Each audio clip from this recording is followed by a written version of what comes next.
Well, we are here today on this day to talk about a book that we read.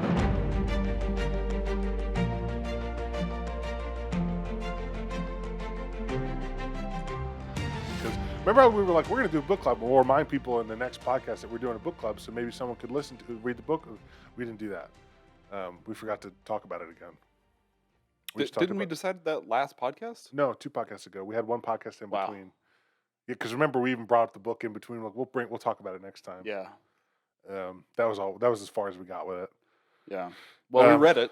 Yeah, the book is Revival or it's Revival. Revival by Stephen Mr. King.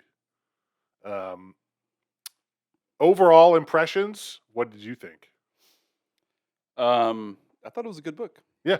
Yeah. I liked it a lot. It's categorized as okay, if you haven't read this is a complete spoiler. Yep. But it's categorized as cosmic horror.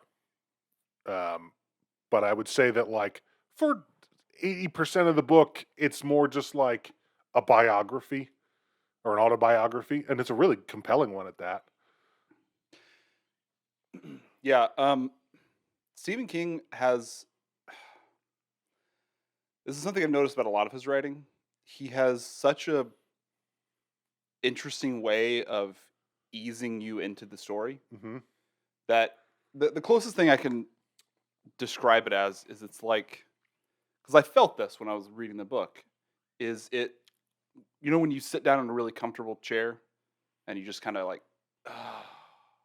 that's how it feels. I feel like getting into most Stephen King books, because he eases you into the story by introducing you to all the characters and introducing you to their world and their problems and their inner lives Mm-hmm. before he ever really touches on what the story's about. Yeah, it's also hard to identify for me why that isn't boring, because so many books I'm like, get to the fucking point now, and this one I was just happy to be along for the ride. Like this guy, it was just it felt like an old dude telling you a story of his life, and God, it was so I felt like it was so compelling. Part of it, I think, of why it's not boring is because you're reading Stephen King Mm-hmm. and you know that some shit's gonna happen. Yeah, I mean, I did go into it with the recommendation of people on the horror lit subreddit of being like, "This is a really good book," Mm-hmm. and so in my mind that does color maybe my patience for something. But even from the beginning, I was like, Yeah. man, I just love the way he's painting this picture of this rural town. Yeah, the other part is that Stephen King's just a great writer. Yeah, And he makes stories about small town America before any of the what most people would say is the interesting shit really interesting. yeah. So, it starts off with character, and he just kind of tells the story of like his younger life and how he meets this pastor, um, and the effect that this guy had on him. And by all accounts, this pastor seems like a really amazing guy, a nice guy, and a really interesting guy until like a tragedy befalls him, and then that sort of ends that chapter of his life and their relationship. Mm-hmm. How did you feel about that section of the book? There's some interesting things there, like allusions to what was going to happen, but then there was something that, like on reflection, I looked back at, and I'm like, there might be something to extrapolate here. Yeah, well, this theme ran throughout the book. The idea dealing with the themes of faith and belief and how people deal with loss and tragedy. Mm-hmm. The pastor experiences a horrific tragedy, and his faith is broken. Yep. As it is with a lot of people Mm-hmm. who go through that. Because how do you reconcile such horrible events with this belief system that doesn't really prepare you for that mentally and doesn't really have a good answer for why those things happen? Yeah.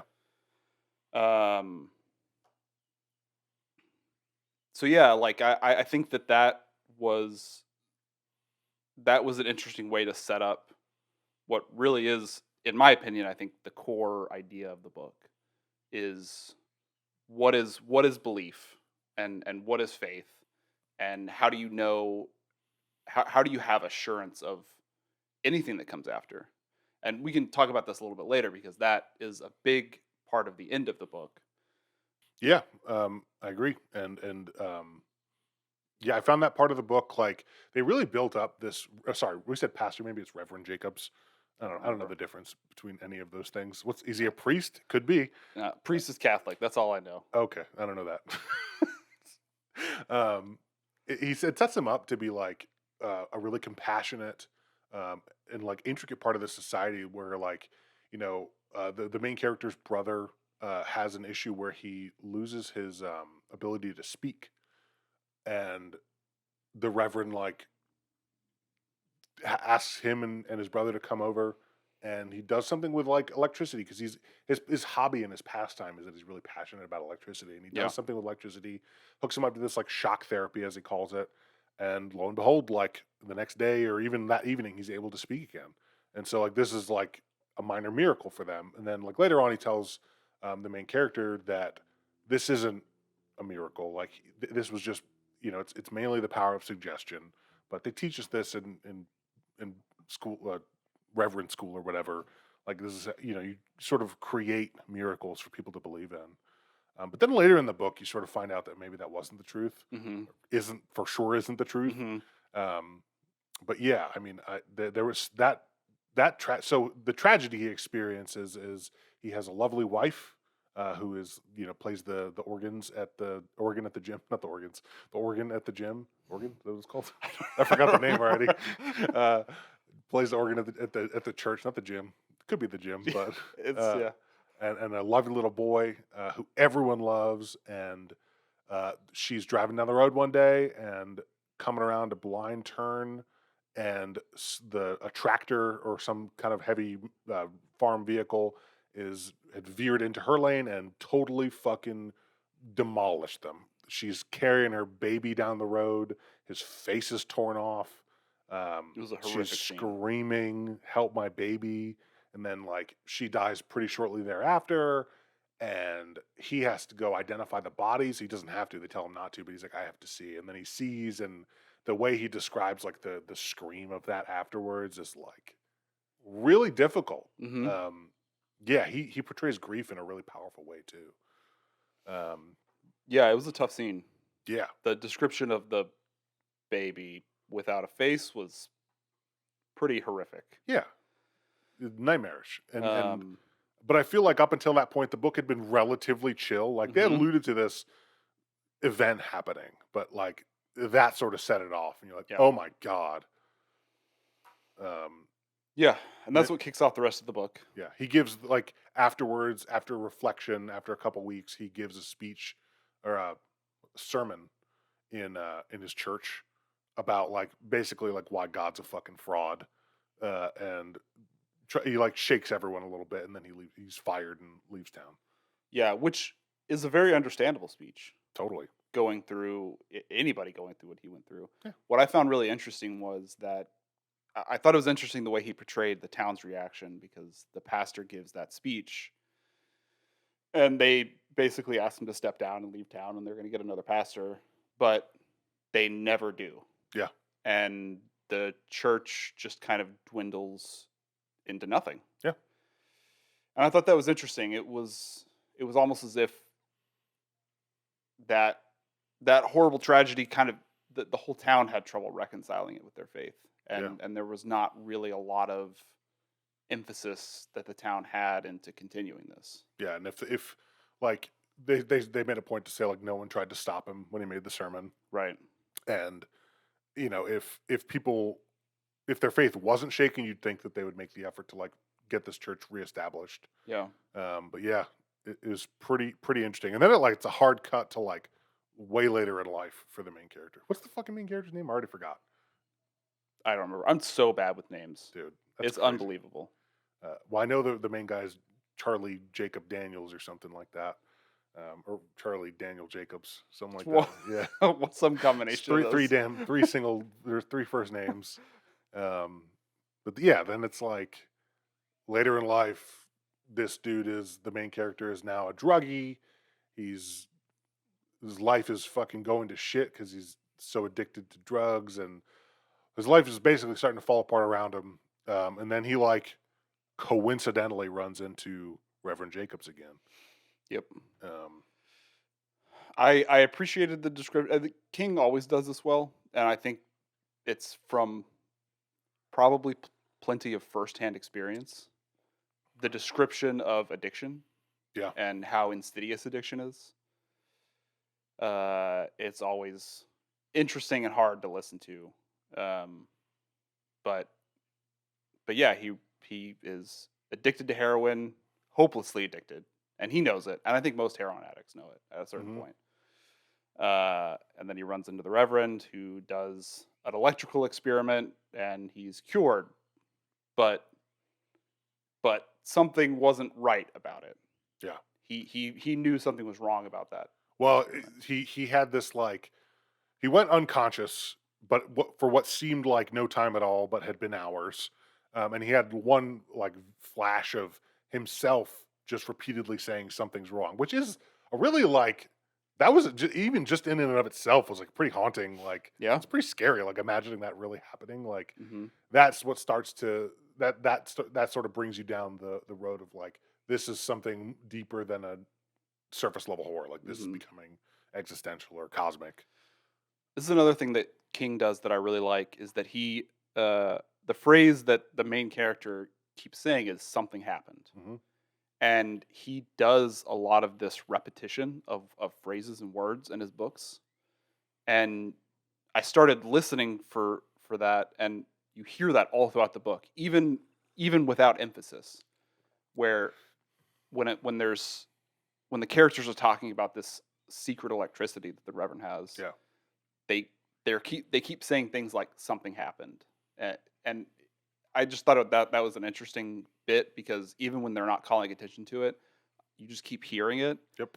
and it's I guess supposed to evoke this sense that everybody that is involved in this secret electricity recognizes that there's something not quite right about all this. Yeah. And it's there to like remind you that like Right. something fucking happened. Don't forget it. Right. Like this is still not right. And he cures him of his heroin addiction though, regardless of something going wrong or something feeling wrong about it. Yep. And then it's like another fast forward. And at the time when he cured him, he was in a carnival show, like healing people or doing photographs for people that were like moving in the photographs that were like supernatural and transforming and They call it portraits and lightning, yeah.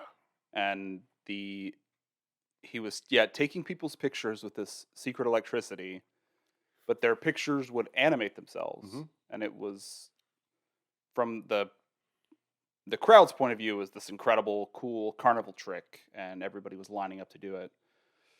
But then you find out later that that was insidious, even if it was unintentionally insidious on his part, Because it was reckless. because it was reckless, and that process of getting their portrait engraved in these like plates of lightning was taking something from these people. Yeah, it was exposing them to whatever the side effects of this special electricity are. Right. It's a silly name for it, but it works. Yeah, it does. And then right after this, he's like, "I'll call up a friend, works at a record label.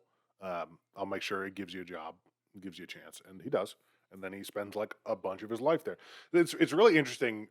There's not too many books I can think of that are like takes you from a character's adolescence to their Hmm. seniorhood, and it's very very interesting. Yeah, that's cool. And then right around this time is when he sees him again on TV, now doing his healings throughout the country, and they're like miraculous. But he's a pastor again, and so he's like bullshitting because that he doesn't believe in any of it, but he's doing his healings under the guise of being religious. Right. Um, and it's also around this time that he starts noticing that people that have been affected by this or healed by this special electricity are now, or maybe have since been, experiencing side effects that lead to death or incarceration or what's the word for putting in an insane asylum or a mental hospital? Institutionalized. Institutionalized, yeah. Yeah, him, and I don't remember who the other character he got to help him with his Roy. investigation Let's call is. him Roy. Right, I think it was a girl, but that's fine. Oh, the girl. Yeah, I forgot her name I don't remember. entirely. But yeah, Brianna. they do internet research and find out that his suspicion, confirming his suspicions, Yeah, essentially, that this is far from miraculous, yeah, and there's something happened. yeah. Yeah. Then him and his boss owed the Reverend a favor because the Reverend had cured him of he cured him of an ailment, like a really serious one. Walking, was it? Being able to walk? No, his boss at the recording studio lost his hearing. That's what it was. Yeah, hearing. So he cured him of that with the special electricity. So that's why he gave him a job in the first place. But so that's why he also knows what the or about it. Right. And so he says to his boss, like, we have to go see this healing, see what he's doing to people. And he agrees, and they go and do it. And during the course of this, the stress causes his boss to have like not a flashback, but like incur another side effect of the special electricity, Hmm. in which he sees everyone as fucking ant people. And after this event, he's like, if you ever say that fucking guy's name to me again, we're done. Hmm. You'll never work here again. Because he wants nothing to do with it. He's terrified. He's Yeah. like, I don't ever want to, if I ever see that shit again, I'm going to kill myself. Hmm. Which is like in itself, you're like, holy fuck, man. That you could just see something so horrific that you're like, I can't deal with reality anymore. Right. That I think was the first scene that suggested that there something really really horrible is going on. This isn't just a procedure under the guise of a miracle that is Right, causing damage to individual people. That right. this is something more than that. But at this point, I still felt like um, I didn't think that there was any cohesion to the events. I thought this was like everyone was sort of seeing their own version of a horror. Like, Okay. this guy was seeing ant people. The main character is just seeing himself. He saw some other horrific stuff, but yeah, like I didn't. I still thought like I didn't really piece together that like there's any like the ant people or whatever meant anything at that point. Right. Um, After the Reverend's done with all of his healings, um, he contacts the main character again. Is like, I need you as my assistant. He's like, he's old, decrepit. He's had multiple strokes, and he's like, I need to do one last experiment, one last thing. And he goes, I'm not going to help you. He's like, you are going to help me because I have your high school sweetheart, and she has lung cancer, and I can heal her. And so he agrees. Um, he heals the girl with lung cancer, so she's healed. And then later on, he goes and is his assistant in this place. And what was his final goal? Like, what he was doing one last healing on someone. Right, I remember. He knew that whatever he was doing was peeling back the veil so that separated our world and the afterlife, and he was trying to see what was beyond that. Yeah, he wanted to see where his wife and son were. Maybe communicate. Maybe just get a picture of what they were doing. Hmm. And so his last experiment was on someone that was dying, and then but the main character didn't know this. But when they went in to actually do the experiment, the person had just died. Right. So he was going to try to heal them back from death and Hmm. bring them back to this layer of reality to talk to them and see what happened. Hmm. Which No, was which was a nice Frankenstein it moment. was a very the whole revival. I didn't Right. you thought maybe it's a double entendre for faith revival, but it was kind of obvious from the Yeah. electricity in the name that it was going to be a Frankenstein moment. What happens when he does this event? When they revive Yeah, the dead lady, well, they see into the afterlife, right. which was horrific.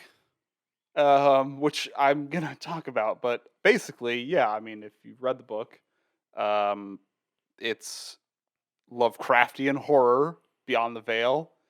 It is these horrible tentacle-like beings that are the ants, Yeah, ant creatures. ant creatures, and there's small ants, and then giant old tentacle ants, from what I remember from the description. Yeah, it's horrible, Yeah, and and they're enslaving the people after they die right. in to and indoctrinating them to whatever this hell is. Hmm. And it's like a hell worse than hell. Yes, they say. You know what? I should have written this down, but the line at the end was basically something of uh, no rest, no light, uh, eternal toil, or something like that.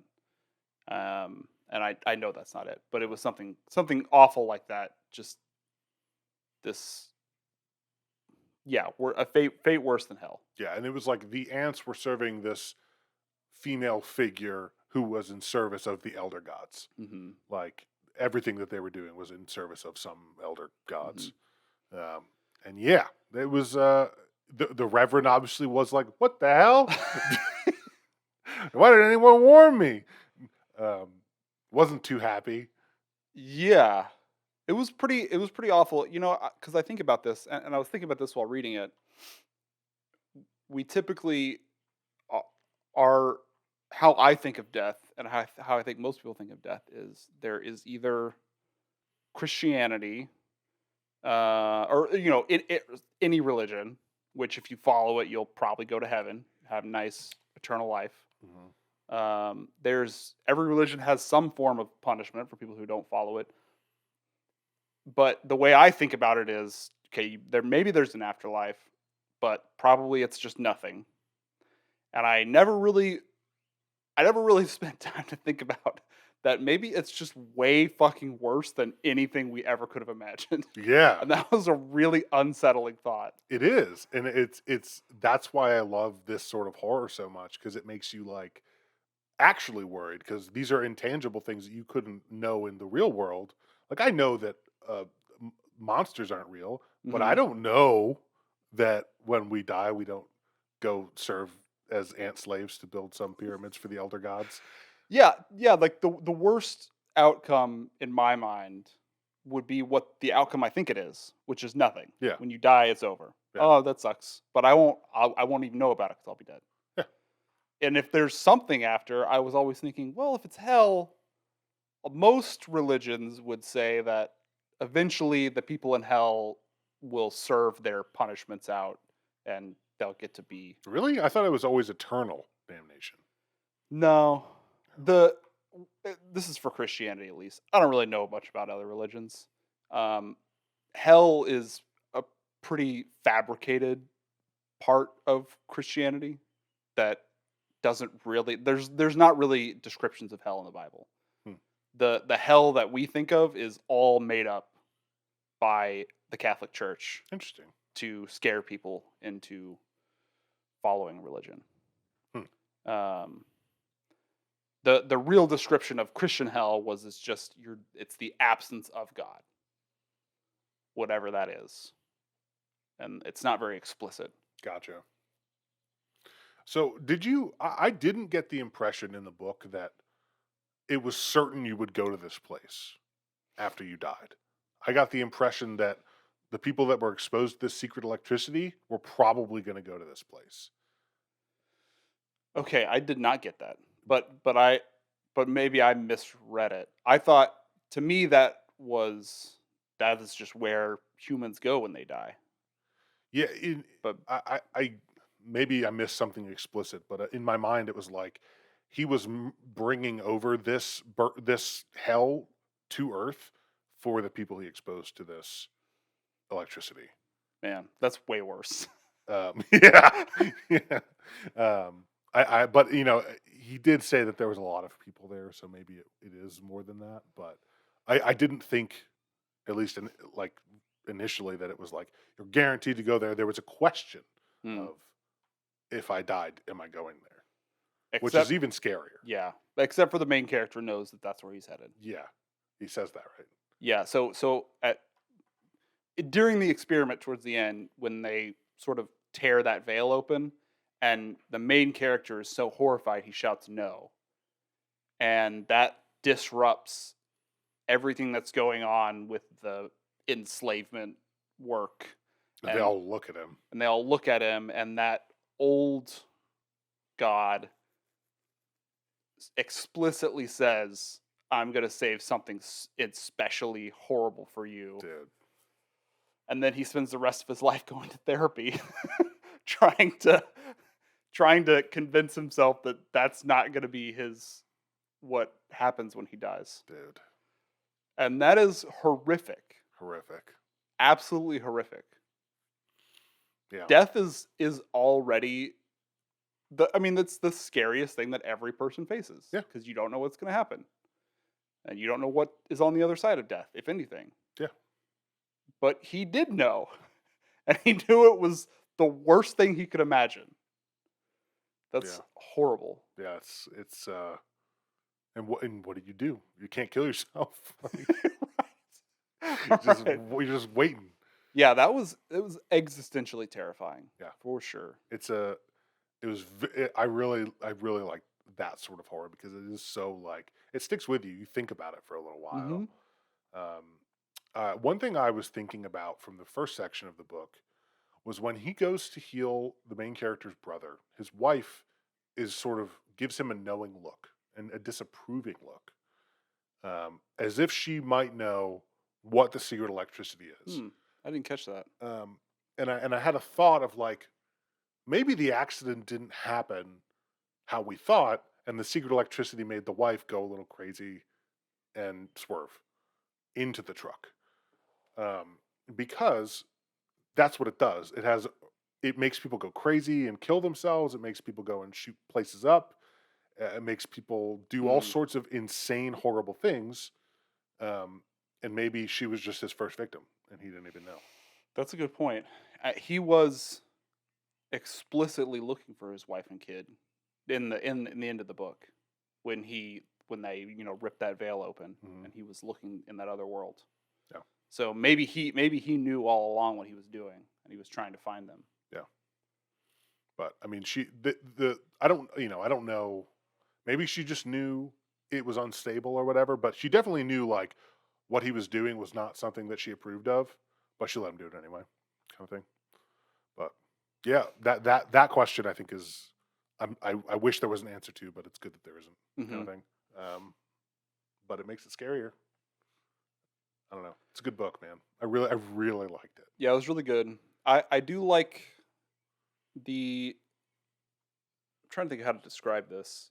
That a technology we're very familiar with has a secret dark side, which was a super popular idea during like the Renaissance Industrial Revolution when electricity was first starting out. Where, I mean, that's where you get Mary Shelley's Frankenstein. This idea that there's so much more to electricity than we think there is. Yeah. Which there isn't. It's just energy. But I like that. I like seeing a modern take on that idea, which is really cool. Because I feel like you don't really see a lot of that. No. And combined with religious horror, which I love, and there's not enough of. We talked about this in one of our recent podcasts.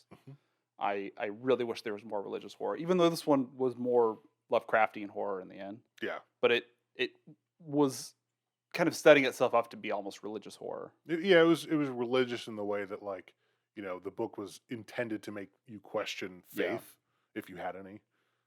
Either way. Yeah. Anyway, yeah, good book. Good fucking book. All right. Well, do we want to set another book to read for another one of these? I was thinking so. What did you bring? Because I told you the book last time. Do you want us to do another Stephen King book? If you want. At the risk of... Have you read them? I have read this book, but I would read it again because it's been a long time. Okay. You don't like that? No, it's fine. I don't want to make you... no, I think it's fine. If you really liked it... this is one of my favorites of his. Okay. And I've been thinking of reading it again. Is it a series or is it one book? One book. Okay. What is it? From a Buick 8. Have you read that? No. From Buick? From a Buick 8. Okay. It's pretty short, but it has similar otherworldly vibes to it, which that's all as much as I'll say about the book. But It's really cool.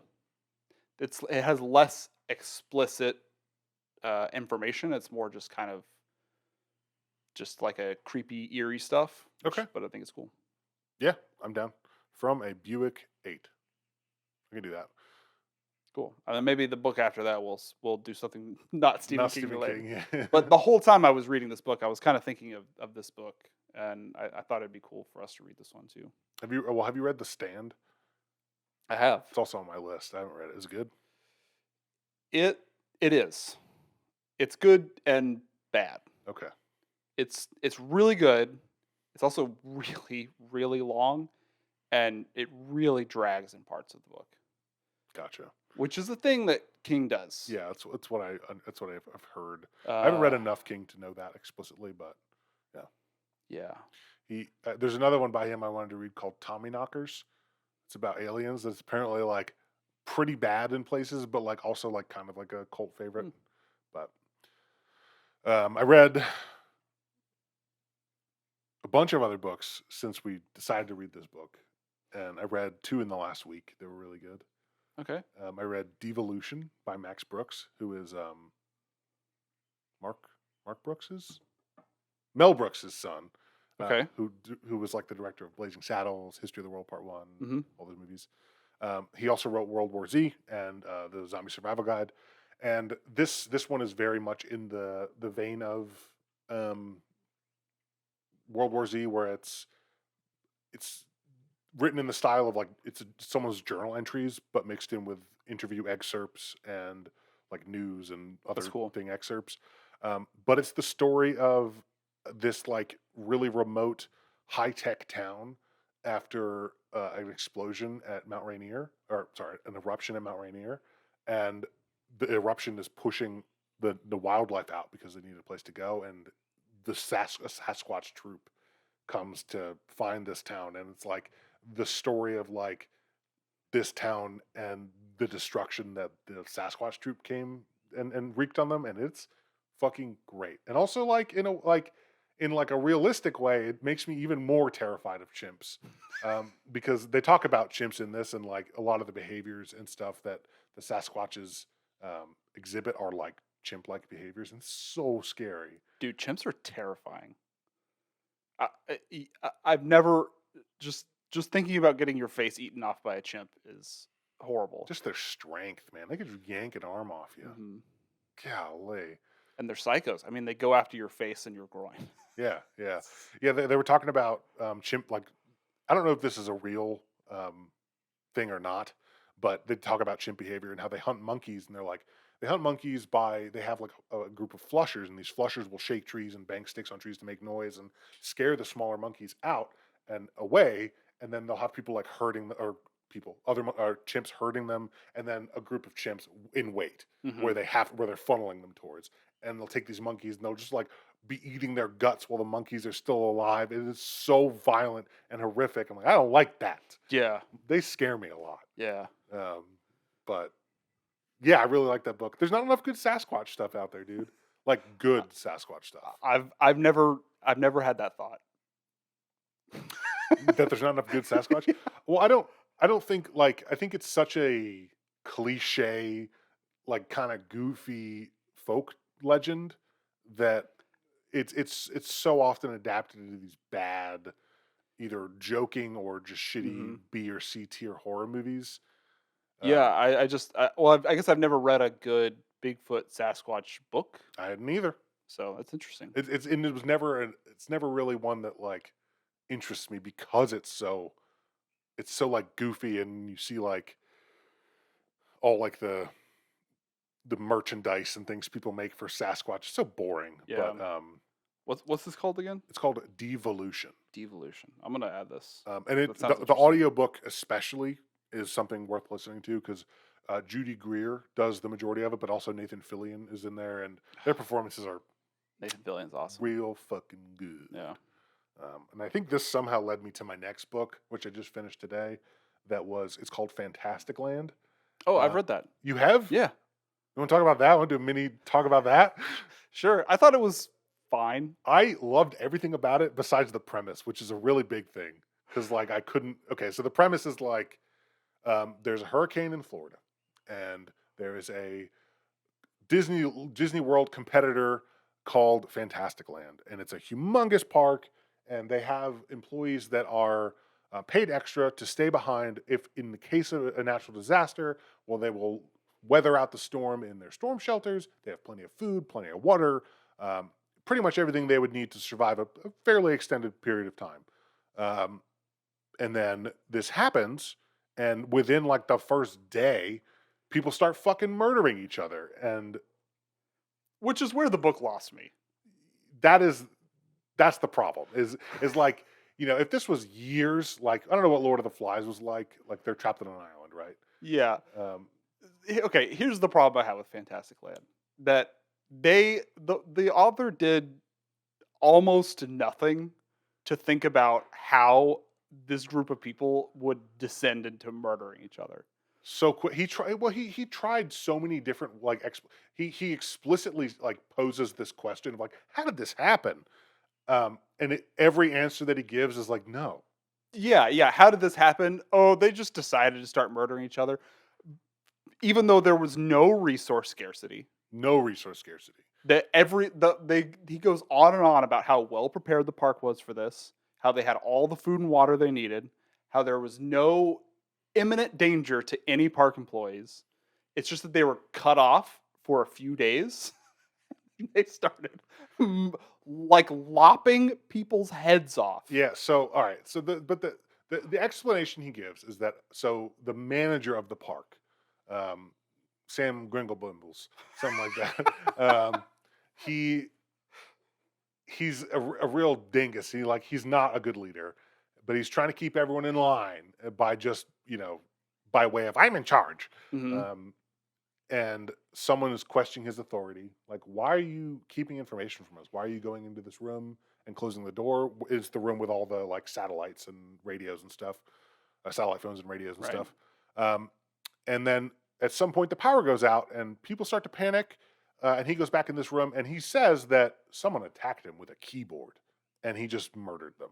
And it happened to be this girl who questioned. And then he like denied it. And so like the thought is, and then after that there was a couple trampling deaths. Um, One of the main bad guys in the book, his brother dies because it's dark and he needs an inhaler and no one's there to help him.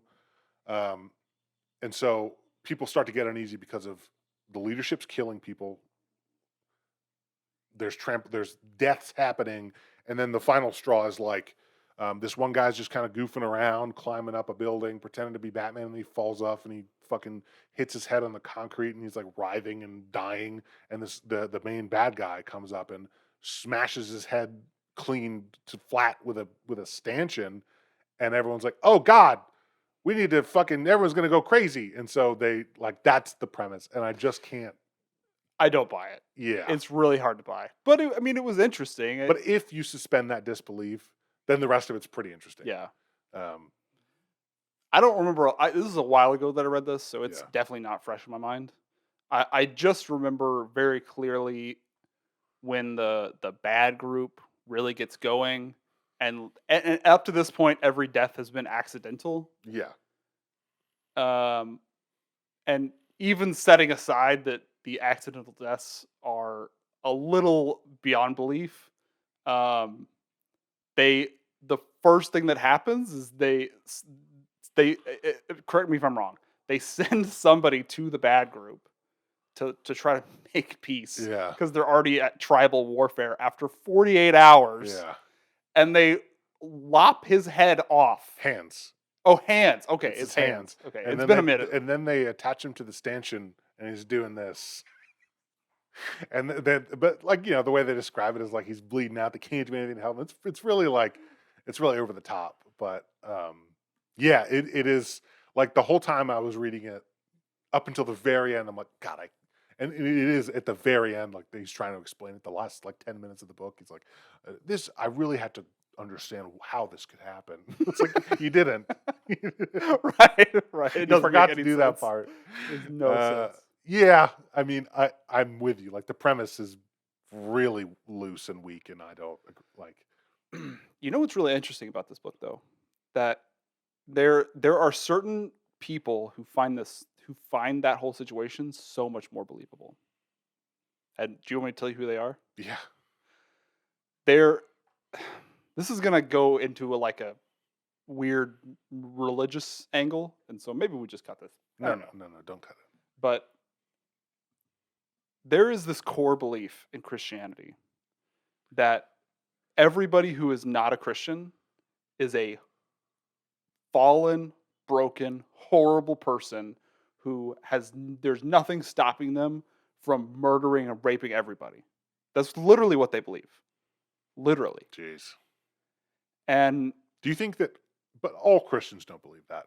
That is a perpetuated belief in Christianity. But you certainly there are people that are not that fucking blind and illogical. totally. I would say though that the majority of American Christians believe that. That's crazy. I mean, I guess I don't know a lot of religious people because, yeah, I'm out here murdering people and they're not. So, So the people that I know that do believe that think very highly of this book because to them, this is what society is. We're one power outage away from everybody murdering everybody who isn't Christian. yeah, I mean, I think we might have talked about this already, but there was some times in the early pandemic where people were like so selfish in taking everything from grocery stores, all the gas, that made me like sort of question like this isn't good. Like if we get into a worse scenario than this, like it's not going to go well.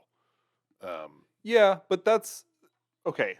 There is an element of human nature that is unavoidable, but it has nothing to do with what your religious beliefs are. No, Because certainly no Christian is going to take one thing of toilet paper because, leave toilet paper for everybody else. Yeah. They're going to take all the toilet paper just like everybody else took all the toilet paper.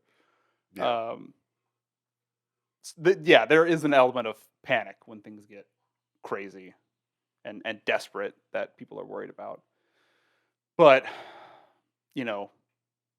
12 hours into a Yeah. a flood at a park is not. There's a big difference between toilet paper and murder, but yeah, I don't know. I don't know what could have saved that premise. Maybe if it was like a very extended period of time where it was so bad that like, Food scarcity. food scarcity could have been it. But yeah, they really did bake in they had everything that they needed. They emphasized that so Yeah, much. they never. Just over and over about how well prepared and well stocked the park There was no problems. They had everything that they wanted. They were just the one excuse that they gave were like they were just bored. Yeah, and I don't usually murder people when I'm bored. No, I go on TikTok. Was on TikTok. Yeah, man. That was okay. I still liked it, but No, it was a fun read. but the premise fucking sucked.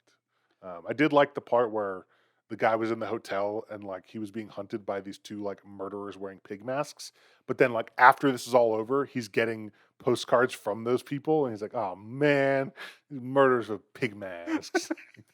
It's gotta suck. Do you like post-apocalyptic stuff? I don't know. I hated The Road. I didn't read it. I watched the movie. Yeah. I really hated it. That's Cormac McCarthy, right? Yeah. I mean, listen, The Road's fine. I think we actually talked about this. It's so over the top bleak that again, I remember you saying that now. again, it's kind of what I feel about Fantastic Land. I just think that We might be spiraling in a conversation about this exact thing. Yeah, I think we talked about the pandemic and then The Road. Yeah, yeah. we're retreading old ground. But I just think that just people just aren't that evil. What post-apocalyptic thing are you? I might even recommend this to you. Commune. Do you remember me talking about this? Is it a show? No, Book? it's a book. Maybe I don't remember. It's by Joshua Gaiu. It's a 4-book series. I have trouble with getting into new series because I hate commitment. Well, but you could start with reading the first book, and then if you don't like it, you don't have to finish it. Yeah. That's how a series works. Is it weird? Like, even if I like a series, I'm like, man, it's hard to get through because I'm so ADHD with my topics. Like, I just want something new. I don't think so. Okay. But go on. To me, if I like series because I feel like if I like it, great. I have more books in this book that I love. Yeah. I just see it as upside. Yeah, I get it. I guess I'm also like credit starved on my Audible. Mm. Like, I'm reading another series right now. But tell me about Commune. Sorry. It is really, really good. In fact, it's probably my favorite post-apocalyptic book I've ever read. And if I'm being honest, I think it's the best post-apocalyptic book ever written. What kind of post-apocalypse is it? It is the premise is that there was a solar flare, knocked out electricity globally, and as the world was sort of getting back on its feet after repairing and everything, um, basically right as the world was getting back on its feet, a devastating flu blew through the entire world. So it was like a 1-2 punch, end of the world situation, and it was an apocalyptic flu. Something like 99% of the population dies from it, which that part is a little unbelievable because that just doesn't happen. But for the purposes of the book, that's what happened. And then it's just the story of the survivors and how they come together and how they work to try to build something out of nothing. Is it less about fighting with other tribes of people, or is there still that element? There is that element, but it trying to think of how to say it. There's a lot of thought into not every contact with people in a post-apocalypse is going to be conflict. It doesn't have to be. And I think that's the point the book tries to make, or the series tries to make, is it doesn't always have to be violence. Yeah. And there are paths through uncertainty that don't end in violence. Yeah. And that is to me that is a very compelling idea, because violence is such an easy thing to write. Yeah, and I feel like it's so every single apocalypse event is like running into other people, they're bad guys every single time. Like, goddamn, I got so tired of The Walking Dead. Oh my god, it's for so many reasons. Yeah, for so many reasons. But yeah, I want to say I got to season 7, and I'm just like, oh my god, how many times can we find a new town, fight them, and then take their town? I can't even fucking talk about The Walking Dead, bro. That show lost me at Trash People. Have we talked about Trash People? Which one was Trash People? Which season? I don't remember, because it was. I think I literally threw my hands up during this episode and shut it off and never watched the show again. I think it was around the Negan conflict. Okay, so I didn't quite get there. I think I started the Negan season where he kills a main character, and I'm like, cool. That was my favorite character. So they find. Sorry, I'm just struggling with this. Do you mind if I tell you about this? No. They find this group of people that lives in a dump, just a pile of trash. Okay, so just setting the stage here. It has only been 10 years max since the world ended. Is it only 10? Around Negan time? Yeah, because Carl. He's only grown up. Maybe even less than that. I don't know what the canon is. 10 years or less. I think it's because the baby was immediate. Yeah. And then the baby's not even like a kid yet, right? It's still a baby. It's only been like 2 years. Yeah. Okay. Yeah. So very little time has passed since the end of the world. And this group of people already has their own dialect of English. Is it just Cajun? No, it's like Cloud Atlas. They're like, you go up to the high place. You go CC. Tamiel, Brian. Show Rick up. I really, really despise dialogue like that. It's so bad, dude. It is so bad. All of us, here since the change, we take, we don't bother. Things grow harder. We open cans, sometimes inside's rotten. Time's passed. Things are changing again. So maybe we change. Maybe. Uh, And I didn't understand how anybody doesn't think this through. These people were working jobs. They were accountants and playing volleyball at church 2 years ago, and now they're wearing garbage bags and cutting out half of every sentence. Dude, that sounds awful. So stupid. I'm really glad I didn't get to do that shit. I got to the first episode of season 7. I'm fucking over it. I'm over it. Yeah, it's really terrible. I was reading a book. I liked the book. It was one Grace recommended to me called Daughter of No Worlds. But the main character goes to another country at some point, and for the first chunk of the book, she's narrated like a lovely English girl, and then when she goes to the other country, she doesn't speak the language. So the narrator is still that English girl, but every time she talks, she's like, "Me go outside now," and it's so annoying and jarring. I fucking hate it, dude. I don't understand why they do stuff like that. I don't get it. So baffling. I said something last podcast that I'm turning around on, where I said that I don't mind if kids get killed in books or movies or whatever, kill them away. I finished that book, Last House on Needless Street. Take it back. That book fucked me up. It was. I don't think I've read that book. It was the one I told you about with it's from the perspective of a lunatic. Oh, right, right. That book really made me a little bit introspective and made me pretty sad. Not a happy book, I would say. Maybe not all kids should die. Yeah. Damn. But Damn. yeah, good books. You want to talk about anything else, or what shows have you been watching? Do you watch shows? I've been so into books right now. I mean, I'm reading like 3 or 4 books a week because it's easy. But no, I haven't watched anything. I started to continue to watch The Mandalorian. I haven't watched the new season. It's pretty bad. I liked it at first. Then I got to this episode that is just like, it was such a Scooby-Doo side quest episode. It was ridiculous. Like, they go to this planet and they're like, "Hi, we need to talk to the other Mandalorians that are here. Can we talk to them?" And they're like, "First, we need you to solve our problem. We have some rogue droids." And they go, "Okay, we'll solve your rogue droid problem." And they're like, go talk to a guy. They're like, "What's going on with the rogue droids?" And he goes, "They're going rogue.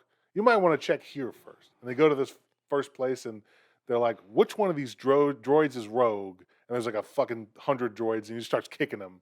And then the one is like, "Ah, you kicked me." And he runs away and they chase him. And then they're like, "Oh," literally off screen, she goes, he was carrying this. And it was like their equivalent of like a business card from a bar. In what pocket? What are we talking about? It's a battle droid. And so they follow the detective trail to this bar, and they're like, "You gotta tell us what this is." He's like, "Those are our business cards. We have a lot of those." Oh my god! And then it was like, it turns out to be the first guy they talked to, who was like in charge of all the droids. And he's like, "I would have gotten away with it too if it weren't for you meddling Mandalorians." And then like Lizzo and Jack Black give them the key to the city, and it's a physical key. And then they go talk to the Mandalorian. I was like, man, this episode sucked. And then like I started the next episode, and me and Grace were like, this is just so fucking cheesy and Disney. Like I'm over it. I think Disney I'm done. sucks, dude. They suck so much, man. Man, Boba Fett was also such an awful show. Book of Boba Fett. I think it's just the way that they put the costume on him just looks so silly. Yeah. You know, he's smaller than me, so he has that going for him. So good job. But yeah, it looked like a cosplay. Did you watch Andor? No, I know I should. This is the first good Star Wars show I know. ever. And they canceled Honestly, it. ever. They Since the canceled it. original trilogy. And they were like, "We're done." Yeah. Yeah, no. And people said that and they loved it. I don't understand how they finally make something good in Star Wars, and they're like, yeah, nah, that was Probably the easy answer is that their goal is mass appeal, especially to younger audiences, younger, thir, 12, 13, maybe even younger to like early 20s, because they already have the people our age that love Star Wars from yeah. the older stuff. We'll still buy Lego sets and stuff from shit we like, but yeah, they gotta continue to try to. They put Lizzo and Jack Black in the episode. They're like, we need people to like. We need to be relevant. Yeah. Yeah. That to me screamed like us, our generation, pay attention. Jack Black, sure. Lizzo, I don't know. I don't know how old Lizzo is. I think I don't know who she she's appeals probably to. a little bit younger than us, to be Yeah. honest. But she appeals to the TikTok generation for sure. Yeah. But yeah, I just like, I don't know, stop putting people in Star Wars that aren't actors. Like Jack Black's an actor, he's fine, but he was just like so goofy in this. Lizzo wasn't like horrible, but it's like so clearly like not an actor. Right. Yeah. That wasn't the part that upset me. The part that upset me was that it was a Scooby-Doo episode. Yeah. It's so ridiculous. So dumb, dude. Like I don't know, man. I want some real shit in my shows. I don't want this. Like this just felt like a video game side quest or a Scooby-Doo episode, man. But other than that, no, I haven't been watching anything. What about you? I've been watching Picard. So bad. I'm not a Star Trek person, so I have no. I am a Star Trek person, and it hurts. It hurts a lot to see Star Trek the way that they've been doing Star Trek since Discovery and Picard. It's pretty painful. There was a Star Trek show that was like 5 to 7 years ago that started that I liked. And was it Enterprise? I don't remember, but like the main theme was like they were discovering like these tardigrades, like these space microorganisms that were big or something, and like those were the power for the ship or something. I don't. Oh, that was Discovery. Was it? Yeah, would they travel around the space with mushrooms? Yeah, mushrooms. Yeah, we talked about that. Yeah, Mycelial network. I liked that one. I hated that. Okay. I mean, I'm not. Again, I haven't watched Star Trek, so I thought that was okay. Yeah. I was also watching like the Orville and stuff at the time, so maybe that was there. I just don't think that there is an audience anymore for slow, contemplative sci-fi, and that bums me out. Yeah. Because like slow contemplative sci-fi is really what I'm into.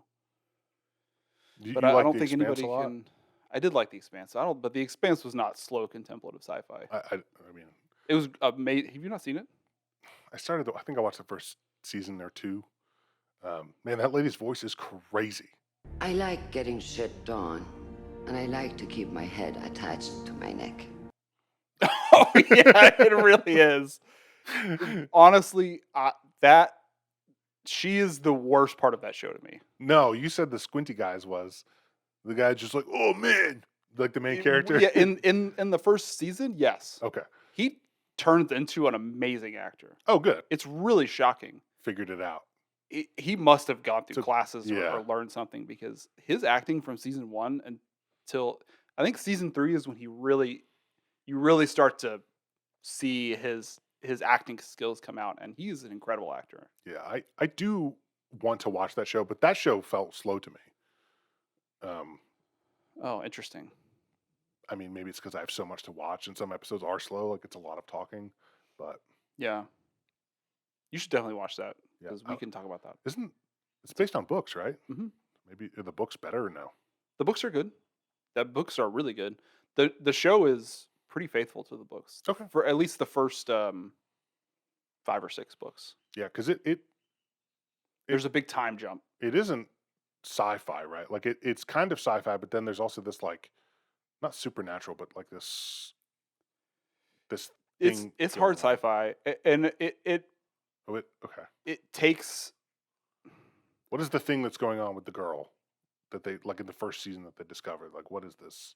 As far as that's an alien life form. basically. Okay. It's probably spoiling a little bit, but doesn't really matter. But it's an alien. It's like a automated terraforming alien life form. Got it. And that's still considered hard sci-fi, even though this is just a completely like made up. I mean, I think so. I mean, the rest of the world is grounded in hard sci-fi, and then there's these alien things that happen. Okay. I think that's, at least as far as I'm aware, pretty permissible in hard sci-fi, where alien technology can kind of be anything because we don't know what's possible. Yeah. Like we don't know what the limits of technology are. There was, what are the people that have funny accents in that show called? Belters. Belters. Yeah, they have funny accents in that show. Yeah. Who was in the first season? Like there was one guy who was like kind of like a main character, but then they just like killed him. I was like, fuck. He played the Punisher, I think. Oh yeah. Thomas Jane. Yeah, I love that actor. Yeah, He's really good. is that his name? Thomas Jane. I don't remember what his name is. Jane Austen. So something like that. No, he's good, and Yeah. I'm not gonna say anything. You should just watch the show. Yeah, Dingus. I'll watch it sometime. Yeah, I watched a documentary about the Nepalese earthquakes. Okay. That was horrific because they have all of this, like, it's about the Nepalese earthquakes and but also what happened on Everest, because people are hiking and they take GoPro footage. There's footage of that shit that is crazy. Like the earthquake happens and then they have just this footage of this avalanche hitting the base camp of Mount Everest. And you look at it and you're like, how did anyone survive? A lot of people did not.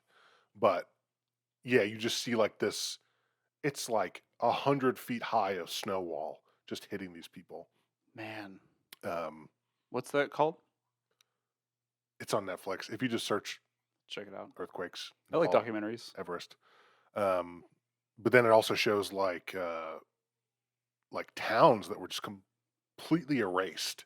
Like they show this footage of this town like the day after this happened, and the town is there, and then the town is gone, gone, Jeez, dude. entirely gone. Like maybe some planks of wood in the ground, but flattened. Man. And then they show in Kathmandu all of the destruction. Dude, I feel like they didn't get enough news coverage over here because yeah, we heard about it. Yeah, I don't even know. I'm not even sure what event you're talking about. That's how little I know about this. Yeah, but like I don't know. They were talking about like how like most of the city is pretty shoddily constructed, and like in the aftermath, you're like it's 50% of the city is gone. I don't know if they said that number, but when you look at it, you're like 50%. Like half of these buildings are completely flattened. That's crazy. It's nuts. Yeah. You've been playing or watching anything? What have you been playing? You haven't playing games with me no more. Wait. Hang on. It's your fault. It's not my fault. You just last week you were like, you gonna be around this weekend? Play games? I was like, totally, dude. And then all Saturday I was like looking up games to play. I was like, oh, how about Space Engineers? Oh, how about we can play the weekend? The weekend includes Sunday, which I was around for. Yeah, but I didn't know, and I told you I was like, I know you were maybe on Sunday and you weren't able to, and that's okay. Because I edited it all day. Yeah, I'm sorry. We had a hailstorm on Friday, and the next day I was looking at my garage. I was like, I have a pallet of flooring that we were supposed to get installed in here, and like, the contractor fell through, and I was like, I gotta clean this garage, and so I cleaned it out, so now I can park my car in there. Nice. Because hail is bad for cars. Thankfully, my car is fine. Yeah. But, yeah, it's also bad for roofs. Yeah. We had to replace our whole fucking roof like 2 years ago. Sucks, dude. Yeah, you know what is really crazy about the cost of these things? So our insurance was like, we'll pay this much, but it's still going to be $7,500 out of pocket to the people that are doing the roof. And they were like, we'll make it $3,500 if you let us put a sign in your front yard while we're doing the project. And I was like, oh yes, of course, please, God. And then so they cut $4,000 off to put the sign in my yard. They never put the sign in my yard. Like, what is this? What are these costs? Where do these numbers come from? Where you're like, I can cut more than half of it. I don't know. I don't understand how any of this shit works. Yeah, that was a painful one. You know what? Who says no to that, by the way? Fucking idiots. Well, like I'm too proud. Only while they're doing the work? Yeah, Not in perpetuity? they're not like we need it for a year. I was expecting them like, yeah, 2 years, fine. That's crazy. It's nuts. Yeah, dude, owning a home sucks. Yeah. I had to replace one of them. I have 2 air conditioners, one big one for downstairs, one small one for upstairs. The small one, $7,500. Mm. It's on credit because I was just like, I don't have that money to just drop. What if my other air conditioner goes out? That's $15,000. Oh my god, dude. How do people afford this? I don't know. They have jobs. Dude. We don't have jobs. Dude. Yeah, I got my first city code violation. We have like a nosy neighbor, and I am thinking about ways to get back. an HOA? No, but there is one in the neighborhood, and we thought we were going to be a part of it. And when we went to sign, there was no paperwork, and I was like, you know, me being a fucking idiot, I was like, "Where's the HOA paperwork?" They're like, "Oh, oddly enough, you're not part of it, so there is none." And I was like, "Great, no fucking complaints." No, yeah, that's great. And they've come to us since we moved in and be like, "Join the HOA." I'm like, absolutely not. Not only for, you know, we don't want you to have control over us, but also like there's people that park on the street in our neighborhood. Like there's all this kind of stuff. Like you guys don't do anything. Why would we pay you a bunch of money? Yeah. For you to bother us? Go away.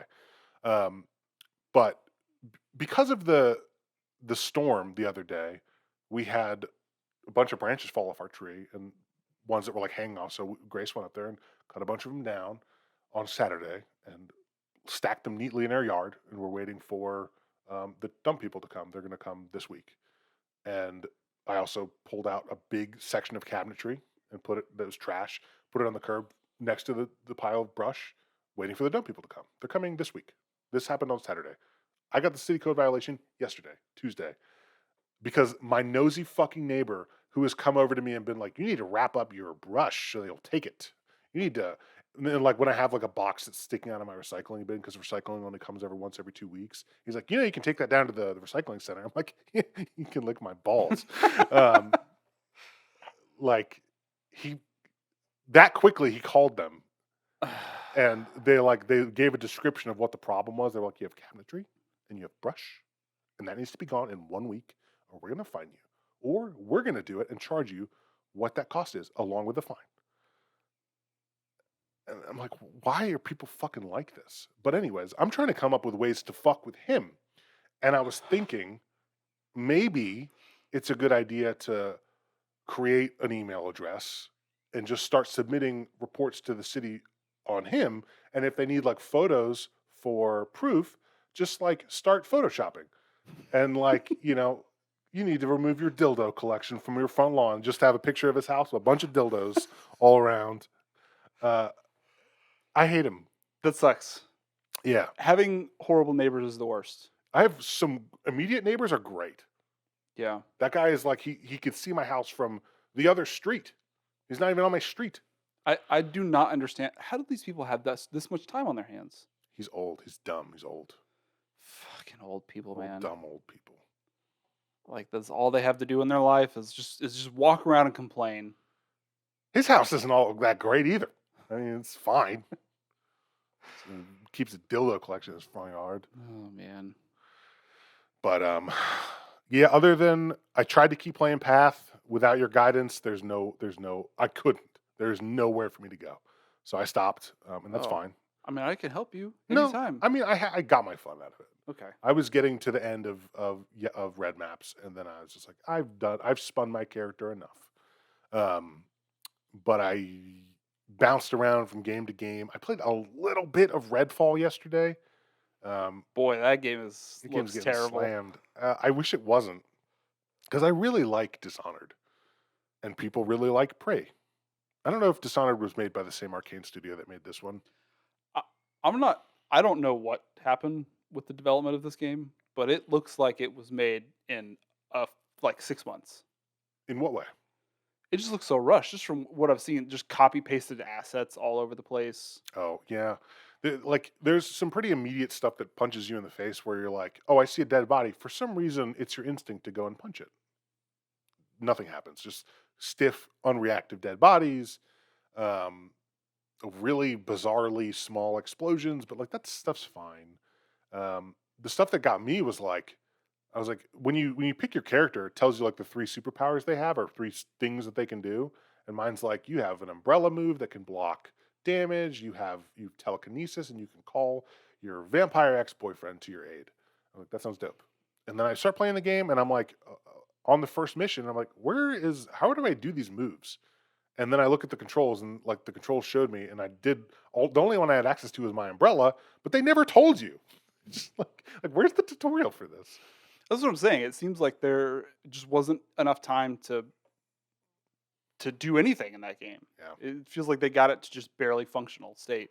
I don't want to judge it too harshly yet because I haven't put enough time into it, but there's some good things. Like I like the designs of the vampires. I like some of the art.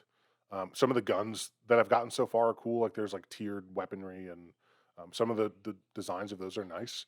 I got into like a fight with some people, and I did my umbrella move, and then it just stayed there, and it wasn't blocking damage. It was just stuck, and I couldn't do anything besides hold my umbrella out, and I just died. I was like, all right, I'm gonna take a little break. That was last night. Yeah. Yeah. But we should play something. Have you ever played Don't Starve Together? No, We should try that. I haven't. That or Space Engineers. Yeah, Space Engineers is like pretty janky. Is it? Yeah, I've heard really good things about that game. I'm willing to give it another shot. When I played it, it was pretty jank, but yeah, I tried a million games this week, and none of them stuck because I've played most of them. But I did play some. I got like randomly addicted to Slay the Spire again, just doing the defect over and over. It's really fun. I gave you shit as soon as I walked in. Yeah, I mean, I just like I like doing the power build where you're just like you have everything's tied to casting power. So every time you cast a power, you do like 6 channels of lightning, and yeah, it's fun. Yeah, no, it's cool. Yeah. It's a fun character. Yeah, I don't know about the other ones. No, you don't. I tried one of the other ones one time, and I was like, this is not as fun. They don't have lightning orbs. So, They're on the first character, the warrior. I don't remember what they're called. He has a really cool build where you can. There's a certain card that you can upgrade infinitely. Just that card, and so it's kind of hard to get this run going, but it's so fun when you do, because you can just work on removing as many cards from your deck as possible and just adding draw card effects, and then just keep upgrading that one card over and over, and then you just kind of one shot everything. wow, It's really fun. that's cool. There's a lot of cool like degenerate builds that a lot of the different classes can do. Yeah, that game makes me want more card. I feel like I want more for each character. Like there isn't that many unlocks for any given one, but No. and some like with the defect, I find that it's really only viable to start with going for lightning orb runs. But there are dark orbs and frost orbs, but like it's way harder to like there's that one relic that you might get one every 20 runs that makes you channel a frost orb instead of a lightning orb to begin with. Yeah, I don't know. I think there are a bunch of different ways to play defect. Yeah. I mean, I've done plenty of frost builds, plenty of dark builds. Okay. It's fair. just I think if you get locked into thinking I can only play this way, then you're only going to obviously take the cards that support that play style. And then when you take the first few cards, you're starting to kind of lock yourself into a play style. Yeah.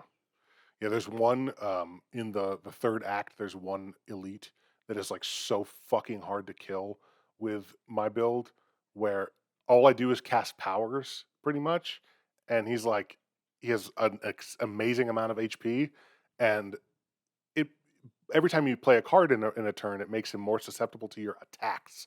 But I'm not doing attacks, so he's so fucking annoying. That and the other guy that like every other turn, he's like, I'm gonna do a ton of damage one turn, and then the next turn I'm gonna take no damage. Yeah, he only takes 1 damage max. I hate that guy. It sucks. I hate that guy. But I'm gonna be going away for a couple weeks, so this one will probably go up sometime next week while I'm gone. Maybe we Um, should put this out in 2 weeks. Whatever, I don't know. you know, I don't know how this shit works. we can do whatever. But during my time away, I'm going to bring my Switch and probably play a little bit of Breath of the Wild, Tears of Kingdom, man. Um, I don't know if you watched the video on that at all. It looks, aside from the fact that it's running on a Switch at really low frame rates, um, design wise, it looks great. It kind of makes me want to emulate it on PC because it's already leaked. Um, Yeah, I have a really hard time getting into single player games, I know. which bums me out because I want to play them. Yeah, But I never could. I never got through Breath of the Wild. I get it. I mean, But yeah, maybe that's maybe you can talk about single player games. yeah, yeah. I mean, you played. I mean, Dark Souls is not, I guess, single player, but it is mostly a single player game. Yeah, but Dark Souls is just the best, It is the best. and so maybe that's I only play the best single player games. People say Breath of the Wild is one of the best. Yeah, it wasn't that good. It was. I really had some things I didn't like about it. I know like Zelda fans hated it because it's not a Zelda. It doesn't really feel like a Zelda game.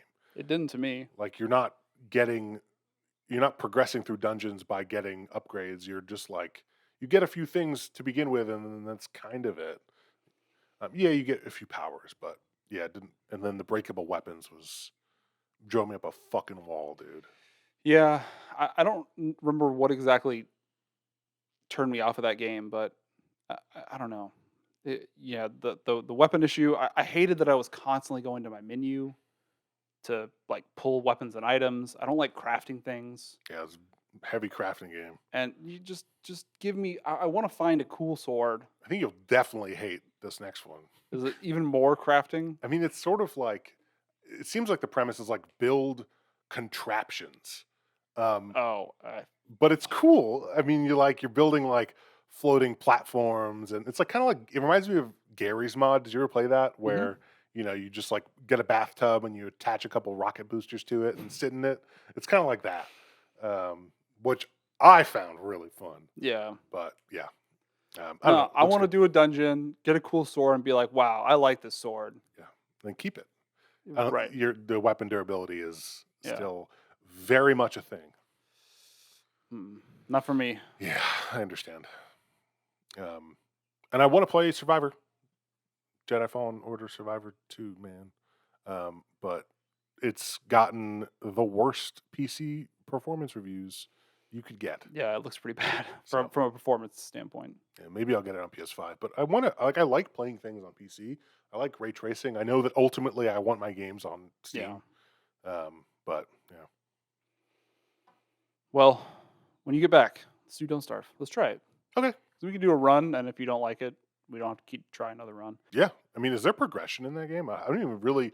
I played like the first couple. I chopped down a couple trees, and I'm like, this is cute. I'm just not in the mood. Yeah, you go through seasons, and every season has a boss, and bosses drop unique loot, and there's things to craft and gear progression, but it's all a struggle to survive because you're trying to make food and stay alive and survive the seasons, and it's fun. I mean, it can get a little frantic, but it's a lot of fun. It's cool when you craft like a cool magic wand and you can use that to kill things. Yeah, that sounds fun. Yeah. I like the idea of that. I've been thinking about Subnautica a lot. So at some point, maybe you play that and I watch it because If you want to do that, I'm down. I do. But I'll do both. I will play Don't Starve. But yeah, Subnautica, spooky game. Maybe because I've been into deep sea horror lately. Like, I'm gonna have to. I don't know. I'm gonna have to like get some drinks in me to play Subnautica. That'd be fun. Yeah, I still have. Man, I still think about like the one big jump scare that I had in that game. It's not like pre-programmed or anything either, so like I couldn't tell you when it's going to happen. But when it happened, man, I think I lost a couple years off my life. So scary. Oh my god, dude! I don't know if I could do it. It's so good though, especially if you have like thalassophobia and you like that deep sea scary shit. I'm so terrified of the ocean. Yeah, we need. Yeah, I feel like we need I more deep sea horror 100% books. have Thalassophobia. Yeah.